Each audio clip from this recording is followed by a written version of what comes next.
But before rediscovering this weird life event of mine, I had another incident take place. I had the day off and had gone to sleep, although once I had awoken from my dream, I didn't realize I was asleep. I lived out day after day, week after week, month after month in this dream that I didn't even know was a dream. However, it was not a good one. Eventually, at some distant future point, the space station was deorbited. I do not know if this was intentional, or if it was orbital decay, or if it was even the ISS, and not just one of the Chinese stations.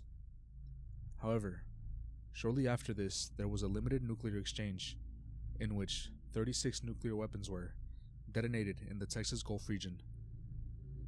I am unsure what happened to the rest of the country though, but I imagine it was catastrophic. Services never came back. Shortly after this came airstrikes. No idea from who. It honestly looked like some variant of the Su-30 Russian plane. Only a few, however, before those two eventually stopped.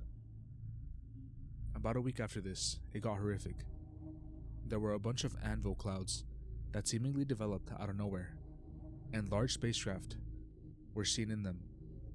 Not emerging Independence Day style, but as if the cloud itself was some kind of portal, and these ships were sort of halfway, loitering halfway in/out of the portal. The ships were large, angular, brick-shaped, but had no real texture to speak of. They were sort of solid stone/slate gray, and just sat there. We never saw anything come out of them.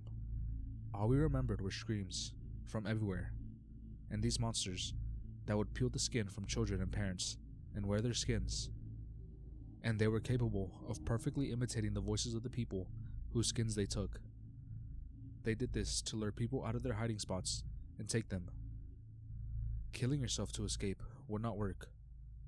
They could reanimate the dead and keep you on some sort of life support for the sake of experimentation.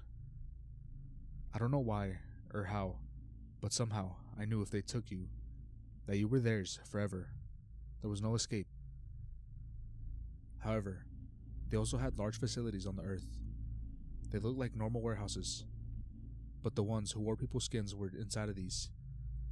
They would liquefy humans in here and keep them in devices that looked similar to dryers, and each liquefied human was kept in their own. And we had a hand scanner we could use to find where our person's remains were, so we could steal them so that they couldn't reconstitute their remains and make them suffer